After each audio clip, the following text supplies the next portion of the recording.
আসসালামু আলাইকুম। আমি আজ একটি জাদু বক্স বানিয়েছি ইসিসি মডেল টিচার হিসাবে ক শ্রেণীর ছাত্রদের জন্য। এই বক্সটি আমি বানিয়েছি। এই বক্সটির নাম হলো জাদুই পিটারা। এখানে জাদুর একটা সিম্বল দিয়েছি, আর বক্সটি বানিয়েছি বিভিন্ন কালারফুল পেপার দিয়ে, কারণ বাচ্চারা কালারফুল জিনিস দেখতে পছন্দ করে। তো জাদু বক্স নিয়ে আমি ওদেরকে দেখাবো জাদু বক্সটি, বলবো এটা কি, এটা এই বক্সটা কি দেখতে সুন্দর লাগছে তোমাদের? ওরা বলবে হ্যাঁ ম্যাডাম অনেক সুন্দর লাগছে। তখন বলবো বলো তো দেখি এই বক্সের ভিতর কি আছে। ওরা তো বলতে পারবে না, আমি বলবো এটার ভিতর জাদু আছে, আমি তোমাদেরকে জাদু দেখাবো, জাদু। তখন আমাদেরকে ইসিসি ট্রেনিংয়ে টপিক দেওয়া হয়েছে, যেমন 18টি টপিক আছে, এখানে আমি রেডি করে রাখতে হবে। এই 18টি টপিক, 11 টপিকের মধ্যে আমি মাত্র দুটো বানিয়েছি এখন, পরে বাকিগুলো বানাবো। যেমন যেমন alphabet card, Joker card, origami, self relationship card, conversation chart, shaping card, missing number, pre number concept, picture card, picture story book, colour card, poems for children. Clay দিয়ে অনেকগুলো শেপ বানিয়ে অনেক কিছু বানিয়ে আমি এখানে রাখবো বাচ্চাদের শেখার জন্য, বাচ্চাদের সুবিধার্থে, আমার সুবিধার্থে। তো আমি জাদু দেখাবো ওদেরকে এখন। হ্যাঁ, বলবো এটা কি, এটা হলো জাদু মন্ত্র। জাদু মন্ত্র আমি আজ তোমাদেরকে এটা দিয়ে জাদু করব, এইরকম এইরকম জাদু করব তোমাদেরকে। অন্তর মন্তর কালি কলন্তর ছু, এরকম বলবো, কয়েকবার বলবো, ওরা অনেক খুশি হয়ে যাবে বাচ্চারা। তখন বলবো আরও আছে, তোমরা এসো, তোমরা এসো, এসে দেখো, এটা ওপেন করো, করে দেখো তোমরা এটার মধ্যে কি কি আছে। তখন ওরা কি করবে, আসবে, এসে এটা ওপেন করবে। করার পর যেমন আমি এখন একটা বানিয়েছি প্রি নাম্বার কনসেপ্ট, বানিয়ে এইরকম একটা খামের মধ্যে রেখে দিলাম।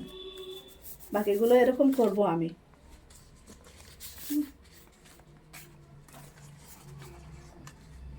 যেমন এখানে আমি ওদেরকে দেখাবো এখানে কি আছে বলো তো দেখি বাবা। তখন ওরা বলবে এখানে তো গাছ আছে। বলবো বলো তো দেখি এখানে কোন গাছটি বড়। তখন ওরা বলতে পারবে, কারণ ওরা তো গাছ চিনে, ওরা বলতে পারবে এটা বড় গাছ। আর বলবো কোনটা ছোট, ওটা ছোট গাছ, ওরা বলবে। তারপর বলবো বলো তো দেখি এখানে কি দেখতে পাচ্ছ। ওরা বলবে গাড়ি। তখন বলবো এটা কি, এটার মধ্যে গাড়ির মধ্যে কয়টি চাকা আছে, এই গাড়িতে কয়টি চাকা আছে, এই গাড়ির নাম কি, এই গাড়ি কোথায় চলে। এরকম ওদেরকে প্রশ্ন করব, ওরা আনসার দিবে, আশা করছি দিবে। ওরা ওরা পারে এগুলো, স্কুলে তো এগুলো প্র্যাকটিস করাই। তারপর যেমন এখানে তাদেরকে ধারণা দেব ছোট, পাতলা আর মোটা। এখানে আমি বলবো বলো তো দেখি মোটা বুক কোনটি। তখন ওরা ভালো করে দেখবে, তারপর বলতে পারবে যে এই বইটি বড় মোটা আর এই বইটি পাতলা, এটা বলবে ওরা। তারপরে আমি এরকম ঘুরিয়ে দেখাবো যে এখানে কি দেখতে পাচ্ছ। এখানে তো প্রজাপতি। বলবো প্রজাপতি, প্রজাপতি কি করে। ওরা বলবো প্রজাপতি তো উড়ে ম্যাডাম, উড়ে। বলবো দেখাও একবার, উড়ে উড়ে তোমরা দেখাও প্রজাপতি বনে। তখন তো ওরা এনজয় করবে এটা দেখে। তারপর বলবো প্রজাপতি কি দেখেছো, কয়েক রং, অনেক রকম রঙের হয়, এটা কি দেখেছো। বলবো হ্যাঁ ম্যাডাম দেখেছি দেখেছি। এইরকম এটা দিয়ে আমি অনেক কিছু শেখাবো এদেরকে। নেক্সট এইটা, এটা হলো বেলুন। ওদেরকে বলবো এখানে দেখো, এক সাইডে আছে একটা বেলুন আর এক সাইডে আছে বেশি বেলুন। দেখো কোনটা, কোন দিকে বেশি আছে আর কোন দিকে কম বেলুন আছে, ওরা বলবে। আর এখানে কি আছে বলবে ওরা, এখানে তো বল আছে ম্যাডাম, বল বল। তাহলে বলবো কোন দিকে বল বেশি আছে বলো তো দেখি। নিশ্চয়ই ওরা বলতে পারবে এদিকে বল বেশি আছে। আর যে পারবে না ওদেরকে আমি বুঝিয়ে দেব।